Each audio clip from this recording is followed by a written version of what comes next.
বিকালবেলা থেকেই মশার উৎপাত শুরু। মানে বিকালে বাচ্চারা খেলাধুলা করতে পারে না মশার অত্যাচারে। আর বাসায় যদি এত পরিমাণ মশা যে কয়েল জ্বালাইলে সেই কয়েলেও বাচ্চাদের ক্ষতি হয়, শ্বাস প্রশ্বাসের কষ্ট হয়। তো বর্তমান যে সিটি কর্পোরেশনের যে অবস্থা, সিটি কর্পোরেশনের কোনো নজর নাই। আর আমাদের বিশেষ করে আমাদের এই মেডিকেল ক্যাম্পাসে মশার উৎপাতটা অনেক বেশি, এত পরিমাণ বেশি যে এত নোংরা, প্রত্যেকটা জায়গায় নোংরা। সিটি কর্পোরেশন ময়লা পরিষ্কার করছে না। বরাবরই তখন আমাদের অনেক মশা কামড় দেয়।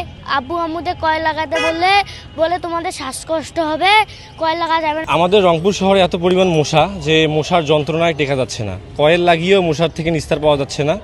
আমাদের এখানে নির্বাচিত প্রশাসক আছেন কিন্তু নির্বাচিত কোনো প্রতিনিধি নেই, যার কারণে আমরা এই দুর্ভোগটা ভুগছি এবং এর থেকে পরিত্রাণ পাওয়ার কোনো উপায় পাচ্ছি না। সিটি কর্পোরেশনের কোনো আমরা দায়ভার দেখি না, ময়লা হয়ে আছে, অপরিষ্কার অবস্থায় আছে, যার কারণে আমাদের এই রংপুর শহরে এত পরিমাণ মশা এবং এখানে প্রতি মাসেই অনেক ডেঙ্গু রোগী আক্রান্ত হয়ে আমাদের রংপুর মেডিকেলে ভর্তি হয়ে থাকেন। খুবই মশা, আর এত মশা যে মশারি ছাড়া থাকা সম্ভব হচ্ছে না। পড়তে বসতে হলেও মশারির নিচে পড়তে বসতে হচ্ছে, কারণ ডেঙ্গু হওয়ার সম্ভাবনা বৃদ্ধি পাচ্ছে আর মশা অতিরিক্ত বেড়ে গেছে। আর কয়েল তো দেওয়া উচিত না, যেটা হচ্ছে স্বাস্থ্যের জন্য খুবই ক্ষতিকর, কিন্তু এমন একটা পরিস্থিতি হয়ে গেছে যে কয়েল ছাড়া আবার থাকাও যাচ্ছে না।